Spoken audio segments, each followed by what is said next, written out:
Superman Returns, the video game. Man, I remember being so excited for this one after seeing the cinematic reveal trailer. It showed a colossal rampaging Metallo tearing through Metropolis. Then Superman swoops in doing awesome stuff like stopping a missile from colliding with a building and using his heat vision to detach a helipad to then use as a shield against Metallo's attacks. My 13-year-old mind took this trailer as a promise that this will be the Superman game of my dreams. Yes, I had been burned a few times by Superman games, and yes, this would be a movie tie-in game, so expectations should be properly tempered. But come on! We were living in a post-Spider-Man and Spider-Man 2 movie games world, which means that movie tie-in games had the potential to be at least decent. Not only that, we were also in an Ultimate Spider-Man, Hulk Ultimate Destruction, and once again, Spider-Man 2 world, which meant that we would undoubtedly be getting an open world Superman Returns video games. My mind went wild with the possibilities. Are we gonna be limited to just Metropolis? How fast would we be able to fly? What other parts of the world can we fly to? Oh man, I'll bet you we can fly to space. I mean, the new generation of consoles is here. What better way to showcase their power by giving Superman Returns the ultimate superhero experience? Perhaps my adolescent mind was a bit overzealous, but that's just the kind of place the character of Superman takes my mind to. He's a larger-than-life figure that you expect the impossible out of.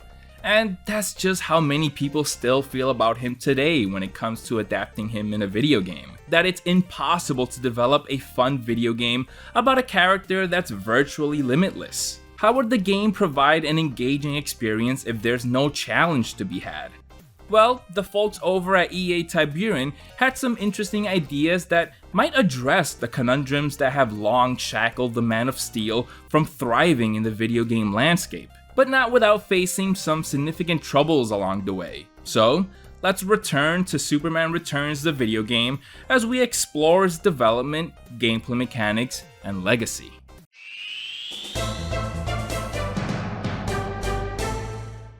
Before getting into it, I want to give a special thanks to all of my Patreon and YouTube members. It's been tough getting sponsorships these last few months, so you guys have been holding it down immensely. And if you want to join these awesome people and having my back, check out the link below to support me on Patreon or become a YouTube member.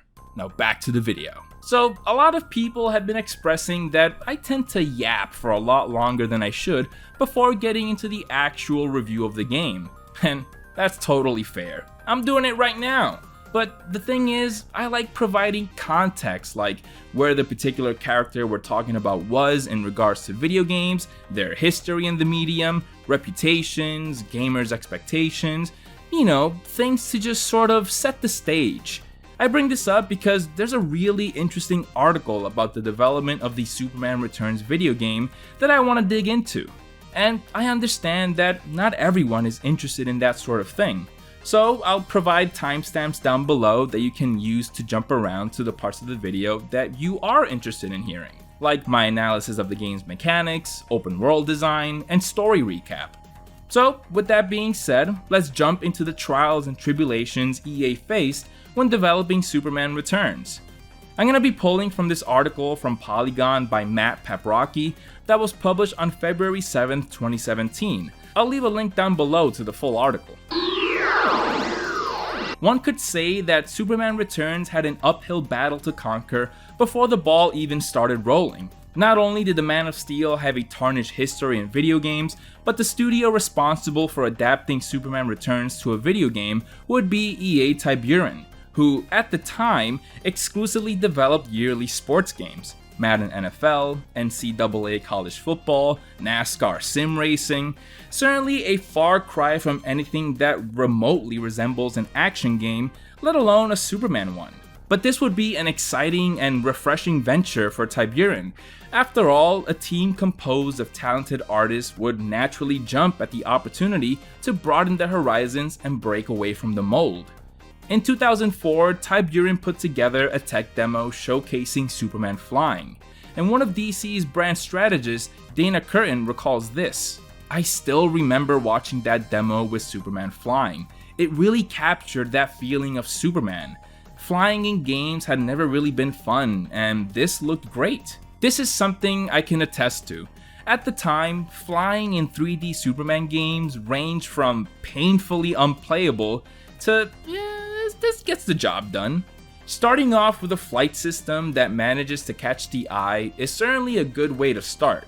So after impressing the bigwigs at WB, Tiburon got the green light to get to work on the official Superman Returns video game for the Xbox 360. Tiburon split their personnel into two teams, one for gameplay and one for cinematics.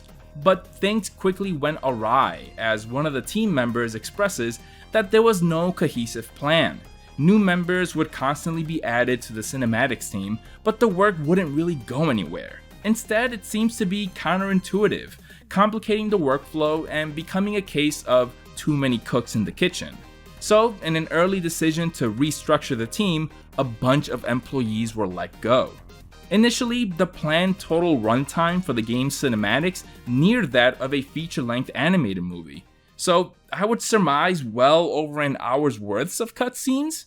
In the end, Superman Returns ended up having only 15 minutes worth of cutscenes. After all the complications the cinematics team went through, the goal simply became to meet the contractual obligation set by Warner Brothers. Putting cutscenes together didn't face struggles from just a technical standpoint either, but also a narrative one. The team never had a complete script of the movie to work with because WB was being extra wary of leaks.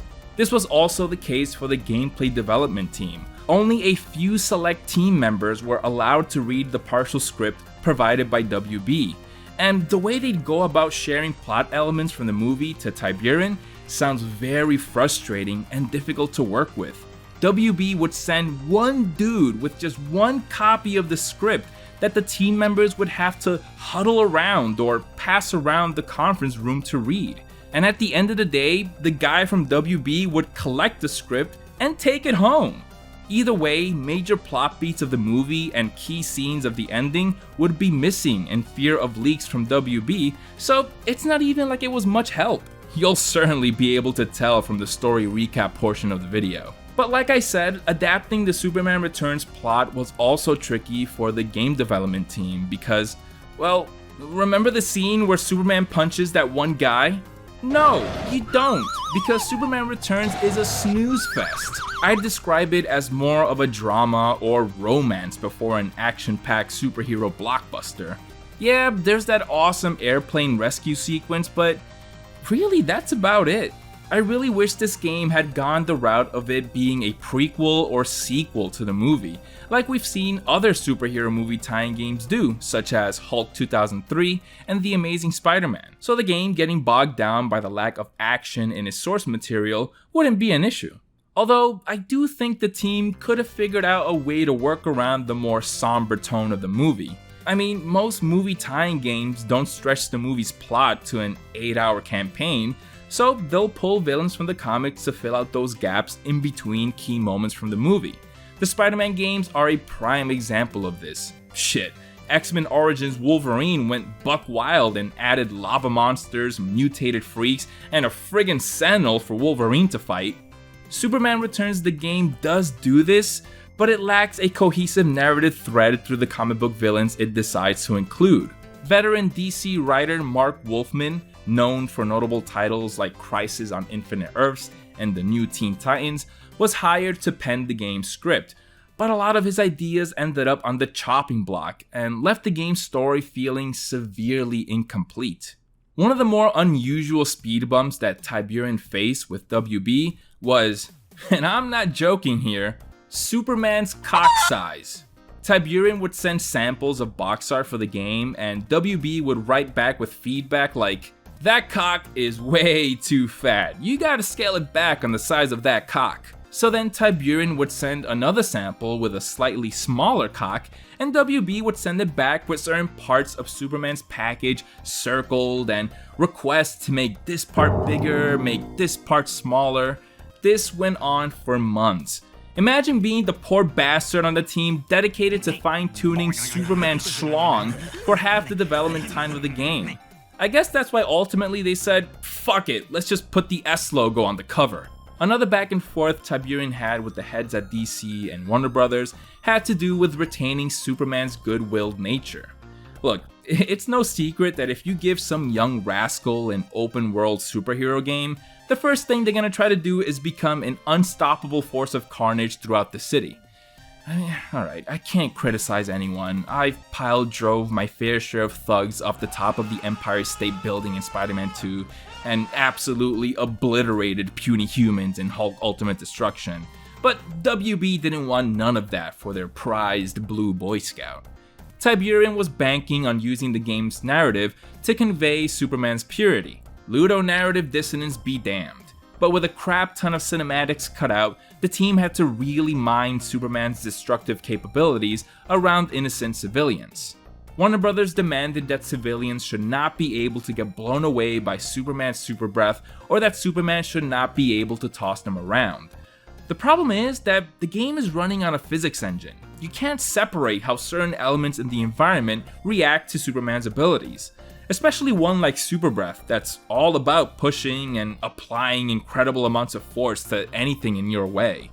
So Tiberian had to write in additional codes to work around WB's demands, further delaying development. Speaking of engines, partway through the development of the game, EA bought out studio Criterion and its development engine, Renderware. And EA executives now wanted all of their games to use their shiny new engine, Renderware.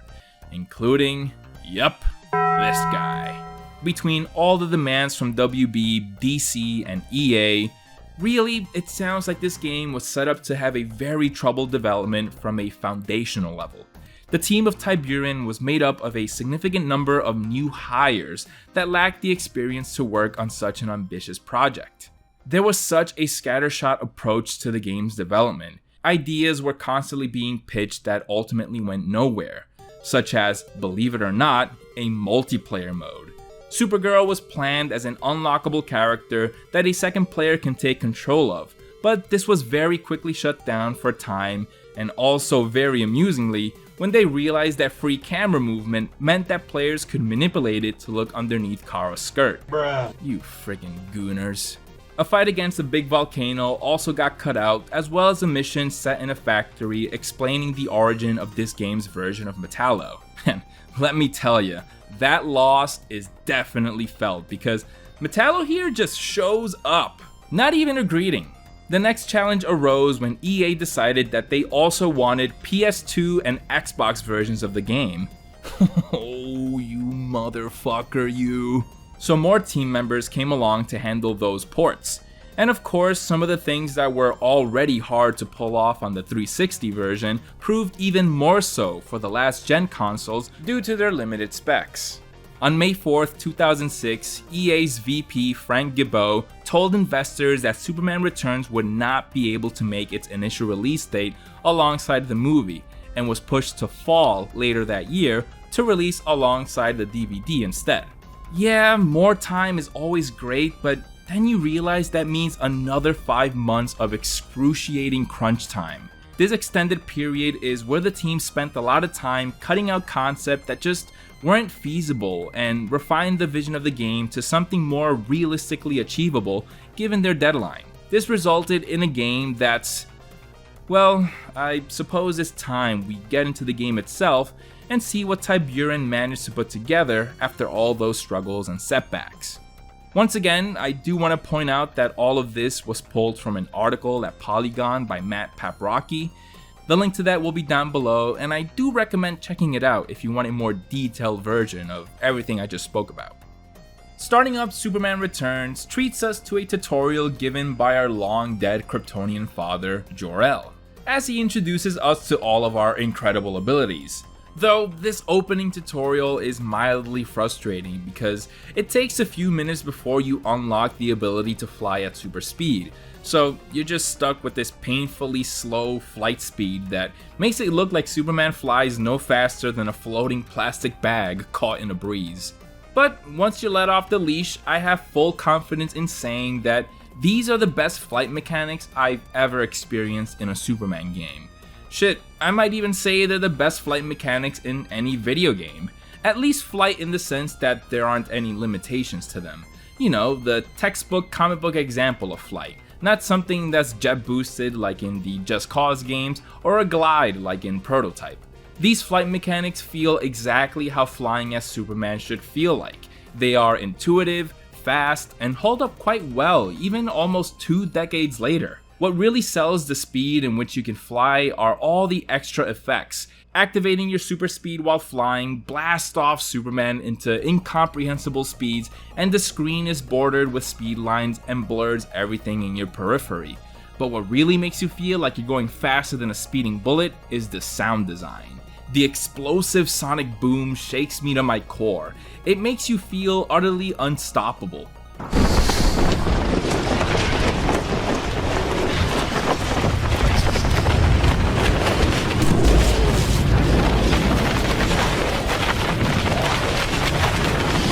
When you're not traveling faster than the speed of sound and just hovering about, that also feels really seamless and precise to control.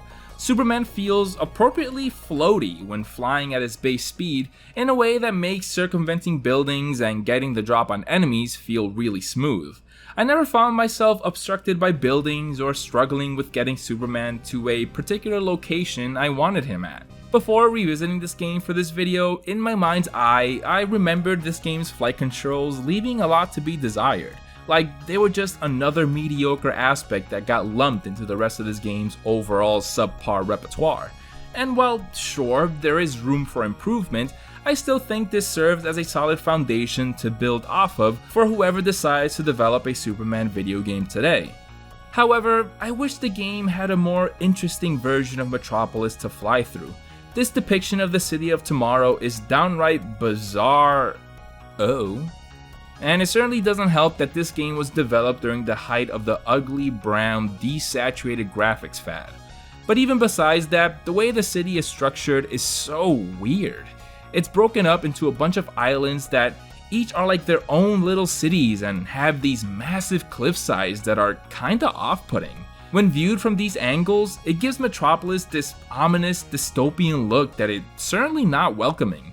It's also just kind of in the middle of nowhere, surrounded by mountains, like it's this area sectioned off from the rest of the world where the government would run experiments or test weapons at. It's really nonsensical. I can't fathom how this city was built.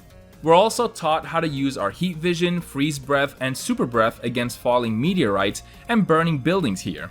You can switch between each ability using the D-pad and unleash it by pressing down on the right trigger. This handles perfectly, and I'd say is the gold standard for how to implement these abilities in a video game. I love how you can control the intensity of your selected ability by adjusting how far down you're pressing the trigger. Pressing it all the way down will focus your power to a concentrated beam that maximizes range and damage, and releasing pressure off the trigger will widen the beam, increasing its cone of effect but lessening its damage output. These powers feel, well, so damn powerful here. I think they're the best they felt in any Superman game or any video game that features Superman. Utilizing them against any target feels good thanks to this game's effective lock-on system that easily allows you to switch between targets. And I just love how they didn't hold back with how off the charts Superman goes with unleashing them. Heat vision has a generous range, and its visual effects convey an unrelenting blaze that feel like they can burn through anything. You can freeze multiple enemies at once with freeze breath, as well as blow a bunch of them away with a well-timed super breath that really makes you feel like an unstoppable force. Later on in the game, you can unlock more powerful versions of each power that you can toggle on and off, and they're like some Star Wars The Force Unleashed level of Dragon Ball Z power scaling that goes beyond plus ultra. It's cool. So after getting through Jor-El's series of How to Be Superman, we stopped a mega-sized meteor from crashing into Metropolis and cut to a montage of newspaper headlines recapping what Superman has been up to. Metropolis has been under his watchful eye, criminal mastermind / real estate agent Luthor is behind bars, and astronomers have discovered evidence suggesting that Soup's home planet of Krypton may be intact. This game is adapting the same story premise from the movie, where Superman leaves Earth and goes on a deep space expedition to seek out this supposed evidence of Krypton and leaves everyone questioning whether he will return or not. His search had him absent from Earth for 5 whole years, and unfortunately with nothing to show for it. because when he arrives, all he finds are the remnants of a dead planet. There's actually a deleted scene that goes deeper into this plot element and shows Kal-El piloting the ship he was sent to Earth in through the ruins of Krypton. It's a really ominous scene, and I think it's pretty cool to have in mind as you go into what the game decided to slot in as Clark makes his way back to Earth.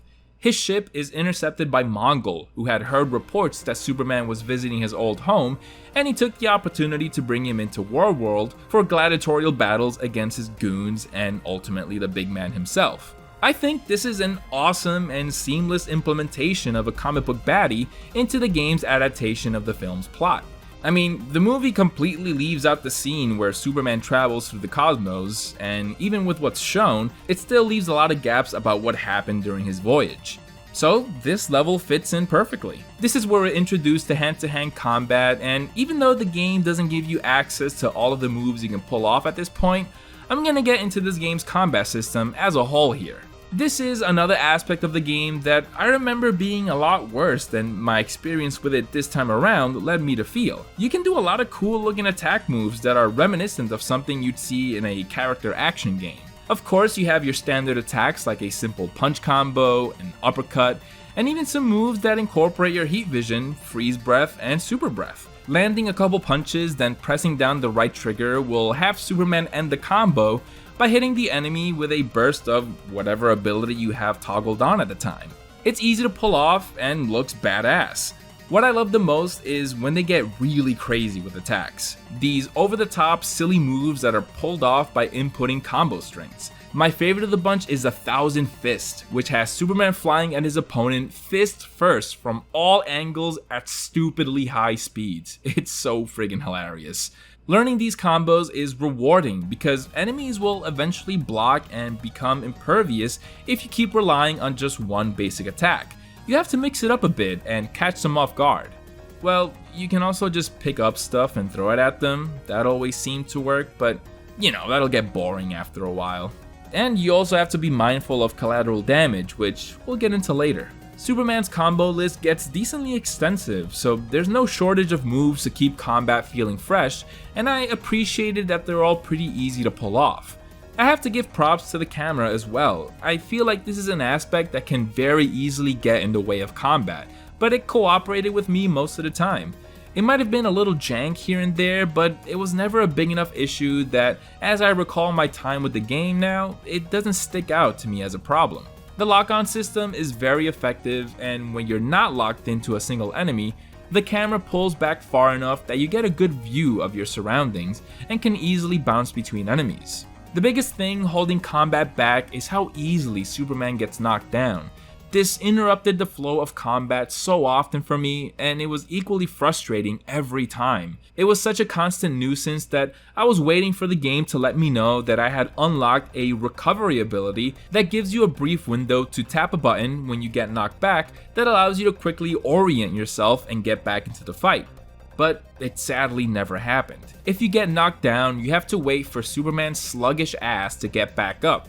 It was also annoying whenever enemies got knocked down to the ground because you can't attack them or continue a combo string whenever they're in that state. So likewise, you have to wait for them to get back up. I wish the game allowed you to juggle enemies as they're falling back, but they seem to be locked into that animation and the player isn't allowed to extend their combo whenever they're in that state. This was a common occurrence, and it's easily what holds this game's combat system back. There's a good amount of enemy variety, and some have their own quirks you have to keep in mind when deciding which power you want to use against them. For example, early on, some of Metallo's goons are red-colored robots, and if you use your heat vision against these guys, they will go out in a blaze of glory that damages anything nearby, including innocent civilians. So it's in your best interest to not do that and use the other abilities at your disposal.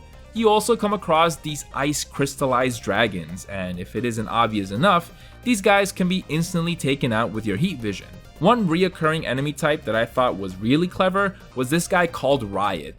His whole thing is that he can duplicate himself, and the way the game implements his ability is that whenever you encounter him, punching him will trigger his duplicating ability.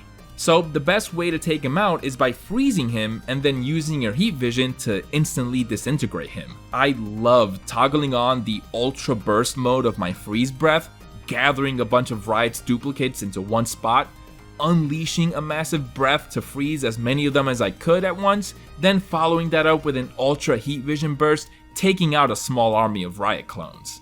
This is the type of clever use of enemies and the way they react to Superman's powers I want to see more of in future Superman games. Many people always say that Superman is too powerful to adapt into a video game. There'd be no real challenge when fighting enemies. Well, what if you introduce enemies that may be buffed by Superman's powers when making contact with them, thus limiting how Superman can attack them? Tiburon also introduced another mechanic that addressed the proposed issue of Superman's overpowered nature, specifically when it comes to his invulnerability. Up until Superman Returns, the Man of Steel's health points were treated in a very traditional sense. He'd have a standard health bar like any other video game protagonist, and to be frank, I think that's fine.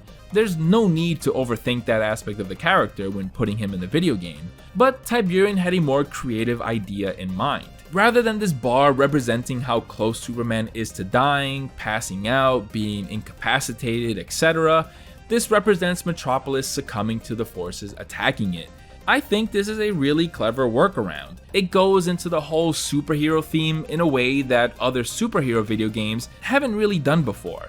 The Spider-Man games revolutionized superhero games by bringing in the open world angle, and along with that, the whole randomly generated crimes and civilians in distress. Taking those elements and adding the fact that you have to be mindful of how destructive you're being is an excellent way to innovate on the superhero video games genre. Superman can be an incredible force of destruction given his powers, so I think this is the perfect character to implement this sort of system to. So not only do you have to worry about the damage points enemies are inflicting on Metropolis, you also have to worry about blowing up cars, damaging buildings, and hurting civilians with your own attacks. I really think this is a clever system that can open up a lot of dynamic gameplay opportunities involving physics, your surroundings, and tactics to mitigate collateral damage. I had this awesome gameplay moment while I was in the middle of one of the few encounters you have with Metallo. I was fighting him in the middle of the street that was pretty packed with cars, civilians, and buildings. I decided to use my super breath on him, and this blew him all the way to a nearby beach that was completely clear of any civilians, cars, or anything that can get caught in the crossfire of this battle. Dude, this moment completely opened my eyes to what the core of a Superman video game can be. The way I could unleash my powers and just generally just feel like matters aren't as pressing, because no one is nearby. I can now take my time to size up Metallo and look for openings more effectively. He also spawns minions during this boss fight that would normally terrorize any civilians in the vicinity, but I also didn't have to worry about that. This is the type of sandboxy moment-to-moment gameplay I wish the rest of this game had, because in reality, the whole Metropolis Healthbar mechanic unfortunately falls short. About a third of the way through my playthrough, I kinda stopped giving a shit about the damage inflicted to Metropolis, and it never really became an issue. I would go through like 4 or 5 combat encounters where I would just get the job done, not worrying about collateral damage, and it wasn't until then where I would start to notice, okay, I guess the Metropolis health bar is starting to get a bit low. I should do something about that. And the way you go about recovering HP from Metropolis is by taking the time to escort hurt civilians to nearby ambulances, which is admittedly a very wholesome and appropriate way to recover HP in a Superman game. But I feel like the game should apply a lot more pressure when it comes to keeping the player in check when it comes to being the protector of the city. Make me feel like I'm a babysitter that is constantly wincing at the sight of a car flying to the side of a building. Make me feel like I have to catch every piece of debris before it falls on a crowd. Even though I generally enjoyed the combat mechanics and how many different types of attacks you can do, it's not nearly enough to offer an experience that can remain fun and engaging for hours, like Spider-Man 2 or Hulk Ultimate Destruction. And I think leaning hard into minding the destruction enemies and Superman himself can cause would have been an effective way to make this game stand apart. But unfortunately, I feel like the game just doesn't fully commit to that idea. Also, I should mention that Superman can get knocked out temporarily if you use too many of his powers. So, that's also a nice thing to have as a limitation. Without a doubt, the biggest thing holding this game back is its mission design. No exaggeration here. If you play about an hour of this game, you experience just about everything this game has to offer. When the team said they used the extra time they were given when the game was delayed to just hone in on a vision that was feasible given their limitations, they really narrowed down the scope. 95% of the game boils down to flying around Metropolis for a few seconds until you get a marker pointing out enemies that are wreaking havoc. You respawn, take out the enemies, and charm the onlookers with a salute or a cheesy fist pump as you witness the XP bar fill up to the next story beat. And calling it a story beat is very generous because that's another major issue with this game. There is little to no context as to why you're doing any of this. Like, yeah, you're Superman or whatever, so go save the day, but things are just happening without any setup or dialogue from Supes. So it gives the runtime of this game this really narratively barren feel where you're just going through the motions. Like, you know how after you beat the story in Spider-Man 2 or Ultimate Spider-Man and you boot up the game to just swing around and respond to whatever random city event pops up? That's how Superman Returns feels, but from the very beginning of the game. Even when introducing villains, the most you get is either a random throwaway line in one of the game's very short cutscenes, or a newspaper headline shot that's used to resolve every conflict against Superman's villains. I couldn't even tell what was considered a story mission and what was considered a random city event. I guess it's all one and the same. The game has a map, but I never used it for anything. It doesn't have markers that differentiate side missions from story missions or anything like that. It feels like it's there simply because that's the standard for open world games. I said it for Superman Man of Steel, and I'll say it for Superman Returns. Give me some missions where I'm playing as investigative reporter Clark Kent, interviewing NPCs, in some shady corporate building, secretly housing experiments where I have to discreetly use my powers to break into restricted parts of the building and sneak around. I know a lot of people like to complain about the bits in Insomniac Spider-Man games where you're playing as Peter Parker, walking around and pressing square on a bunch of things. And sure, those sections are more of a nuisance because they're surrounded by genuinely good action-oriented gameplay, but they would have been a godsend in this game. I just desperately needed something that gave this game a bit of structure, variety, and narrative propulsion to make me give a damn about why I'm fighting these robots, dragons, and aliens. You might ask, well, every open world game offers some sort of side activity to engage with, right? Maybe some collectibles, races, and combat challenges. And yes, you'd be right to assume that Superman Returns the video game offers side missions to take part in. And to give the game some credit, I love how they implemented them. They bring in DC's #1 prankster, Mr. Mxyzptlk, a fifth-dimensional imp that loves to torment Superman with his reality warping abilities. It's really cool seeing this more goofier and fantastical character in a game that's technically set in the Donner's Superman universe, as Superman Returns is a spiritual sequel to those first two movies.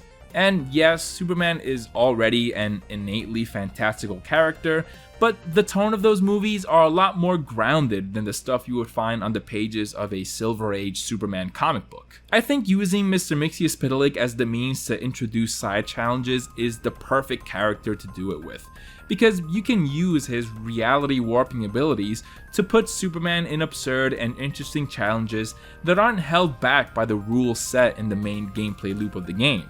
Sadly, they do not use the potential of Mr. Mxyzptlk's whimsy for these side missions, as there are only two types of them. One of them are races against the imp himself, where you have to follow a trail that threads between the skyscrapers on Metropolis until you reach the finish line. Some of these can be quite challenging and leave little room for error, as Mixie himself flies at impressive speeds. And if you bump into a building or miss one of the checkpoints you have to pass along the trail, he will zoom past you at the blink of an eye, and you might not have enough time to catch up. I also thought it was really clever of the team to set most of these in low altitudes, because trying to dodge buildings and highways as you fly at these speeds really makes for a fun challenge and isn't something I would do in the normal open world gameplay. Of course, I would just fly up well above buildings so I can efficiently get to my destination without worrying about any obstacles. The other type of challenge is the Bizarro one. This one has Mr. Mixley seemingly turn Superman into Bizarro, and your objective is to cause as much destruction as you can to reach the minimum required score to pass a side mission. Playing as Bizarro isn't much different than playing as Superman, but the fun thing about him is that some of Superman's traditional powers are reversed for Bizarro.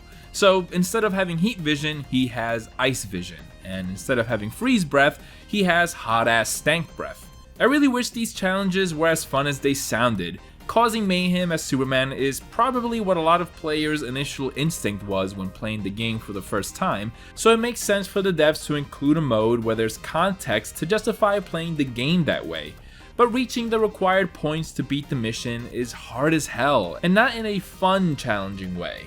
The mechanics just don't really feel like they were designed with this type of gameplay in mind. Causing continuous chaos never felt smooth or satisfying, unlike experience such as Hulk Ultimate Destruction or Prototype. And I've brought up Hulk Ultimate Destruction like a bunch of times in this video. What's also frustrating is that the game doesn't let you know which challenges you've already completed, so I would often start one up not realizing that I had already done that one. I had to create a mental map and associate the location of challenges with a nearby landmark to try and keep track of them. And it just felt like such a nuisance. The last type of side activity are the very much expected collectibles that are scattered throughout the city, and they come in the form of lost cats. That is absolutely adorable. They turned the trope of saving a cat stuck on a tree into a side mission in a Superman video game, and you know what? Fair game. There's a bunch of them to track down, and some of these are hilarious. You can find these lost kitties hanging out on a sidewalk or a rooftop, but sometimes they'll be hanging off the edge of a highway or something, and that's just so damn funny. But tracking down these kitties is just not really worth it. There's no significant reward for doing so, and there's just far too many of them, and they're not always placed in obvious places. Like, yeah, you'll find some in obvious landmarks like the top of the Daily Planet, and I believe there's one by Superman's statue, but a lot of them are just on random rooftops or just, on a random sidewalk. It's like you don't look at a place and expect a collectible to be there. That's the sign of a good collectible, when you can find a decent amount of them just kind of on your own and not just following a walkthrough. Alright, but enough horsing around. Let's get into the story breakdown of Superman Returns. Where we left off, Superman had been abducted by Mongol to participate in his gladiatorial games. This section actually made me wish the game had more structured levels throughout the story, because it's kind of an outlier with the way it's the only part of the game that takes place in an interior setting. It also does this really unique thing where, because we're not in Metropolis, obviously the Metropolis Healthbar isn't going to be present. So this meter instead represents who the crowd is favoring depending on their performance. This also made me wish the game would occasionally swap out the Metropolis Healthbar with something else depending on the situation at hand, much like it does here. I want to give Brandon Routh his props. Even though you can probably fit all his lines on one page, I think he gives a solid performance here. He's a lot more lively here than he is in the movie. I feel that in the movie he's more subdued and soft-spoken, whereas in the game he sounds way more confident and unyielding. I'm not playing your ridiculous games! After defeating Mongol and escaping from his ship, we cut to the Fortress of Solitude, which Lex Luthor has broken into and is using the Kryptonian crystals to learn everything he can about Superman. Oh man, we could only get the bottom half of Marlon Brando's likeness? What a rip. And of course Hollywood's laziest actor would get someone else to record his lines for him. What excuse did he have to not show up to the studio? When he lands on Earth, Superman gets reacquainted with Metropolis as he fights one of his baddies, Metallo, who admittedly has a pretty cool design, but again, there's no context to this encounter. Their back and forth implies that they have a history, which sure, I guess you can apply your comic book knowledge of the character and just use that as a stand-in, but I really wish the devs had the opportunity to tie narrative threads together. With Lex just discovering the Kryptonian crystals and realizing that Superman has returned, that would have been the perfect opportunity to have Lex tinker with the crystals to create kryptonite, and hire a goon to turn into Metallo and take out Superman. Instead, the game focuses on Lex's ploy to use the crystals to grow land, which, to be fair, is accurately adapting the source material, but I mean, it was already boring in the movie. It's gonna be doubly boring in a video game. We do at least get a giant kaiju boss fight against Metallo. Can it still be considered a kaiju if it's like a robot guy? I think the term kaiju is reserved for giant organic monsters. Would calling him a mech be more accurate? No, cause mech is like a little guy piloting a giant robot. Whatever, he's Big Metallo now. I think this boss fight is okay. I think it's cool that we get to face off against Metallo in his full scale, and there's something thematically resonant about such a gargantuan threat against Metropolis when such a core part of the video game is the city's health bar. Whenever Metallo takes a swing at a skyscraper, it brings the whole damn thing down, and you can see these massive numbers take a hit at the city's health points. And you're all like, good gosh. It struck a chord with me that, again, makes me feel like there's such potential here for a crux at the center of a Superman video game, but there's just so much cookie cutter design elements making up the majority of the game. To defeat Metallo, all you have to do is throw stuff at him in a timely manner so that he doesn't completely level the city. I wish there was a bit more mechanically to this fight, but it does still make for a pretty cool spectacle. Oh look, it is a mech after all. Little guy inside a big guy. The next story beat introduces Bizarro. Luthor caused a blackout throughout the city while he was messing with his crystals, and this allowed Bizarro and other genetic experiments to escape from the lab that they were being contained in. That's pretty funny. This is almost exactly how Bizarro is introduced in the Superman Man of Steel video game. Fighting Bizarro is kinda cool because he has exactly the same hand-to-hand attack moves that you do, so it's pretty much like a mirror fight. It shakes things up in a way that reminds me of when you fight a hunter in Bloodborne after fighting hundreds of beasts and monstrosities. Oh my god. Is Superman Returns the Dark Souls of... no, I'm kidding, I'm not gonna say that. The monsters that you fight in this chapter of the game kinda weird me out because, I don't know, they just kinda look out of place. Like their design and whole vibe just don't match the rest of the game's aesthetics. It could just be me, but these enemies look like they were ripped from a fantasy game or like a Devil May Cry or something. Eventually, after some sleuthing, Lois Lane is able to track down Lex Luthor to his yacht and finds out that he was behind the blackout. And wait a minute, isn't the kid supposed to be in this scene? I also haven't seen Cyclops this whole time. I guess the plot element of Supes abandoning his illegitimate son along with a woman who technically doesn't even remember ever sleeping with him was too heavy for a movie-tie-in video game. It's pretty funny seeing this rendition of the scene from the movie. They animated Lex so over the top and cartoony. He reveals to Lois that he plans to use Kryptonian crystals to build a new continent for him to be the ruler of, along with Kryptonian technology and weaponry, thus allowing him to overpower every other force on the planet. The rest of the game is just more of the same, really. They bring back Mongol because he's salty over his defeat, so we just kick his ass again. And the final boss of the game is a mega-sized tornado generated by Lex. A lot of people like to dunk on the game over this tornado boss fight. Like, yeah, it's a funny thing to say out loud, but again, I think there's something thematically resonating about an impossibly scaled natural disaster being the final triumph Superman has to overcome, in a game where defending the city has been the constant theme. Plus, I think Superman coming to the rescue during a natural disaster is a pure distillation of heroism. I think back to Superman for All Seasons, where he rescues the townsfolk of Smallville from a tornado, as well as a flood in the final issue of this masterpiece of a comic. Not to mention the earthquake from the climax of the Donner movie. Shoot, I wish the game would have included more natural disasters as boss fights, like that planned sequence against a giant volcano. Imagine having to stop lava flow from reaching the local town by using a freeze breath or having to plug up the volcano with a big enough rock. would that even work? Much like the Metallo boss fight, seeing the tornado take massive hits at Metropolis' health makes me feel something. Had this system really made me break a sweat throughout the entire run of the campaign and made me feel overprotective of the city, I think this would have made for a really impactful finale. I still think it's a pretty cool sequence. Flying within the eye of the tornado and seeing all sorts of debris get tossed around is really spectacular. In order to get rid of the tornado, you have to use your heat vision and freeze breath to destabilize it and eventually make it disappear. After that, the last cutscene just absolutely speedruns the hell out of the final act of the movie.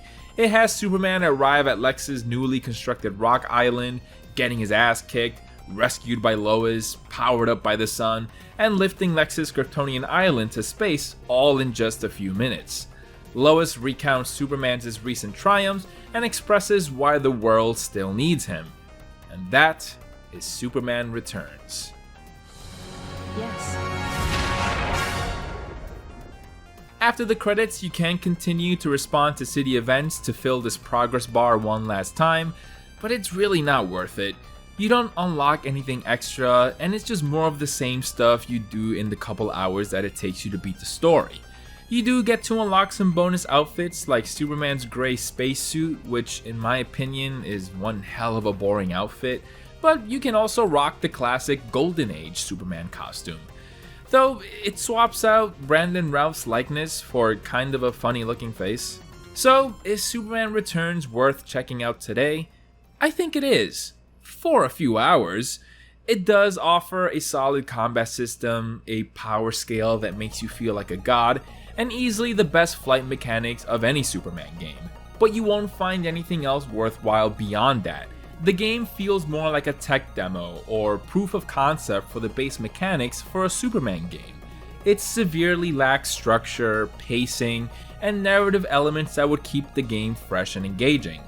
So yeah, I throw it on for a few, feel like Superman till you get bored, and pray to the WB gods that someone is working on a new Superman game. Special thanks to Carlos, Sam, and the Minor Prophet for joining my membership at the top tier. You guys are certified superheroes. Thanks for watching, and I'll see you guys next time.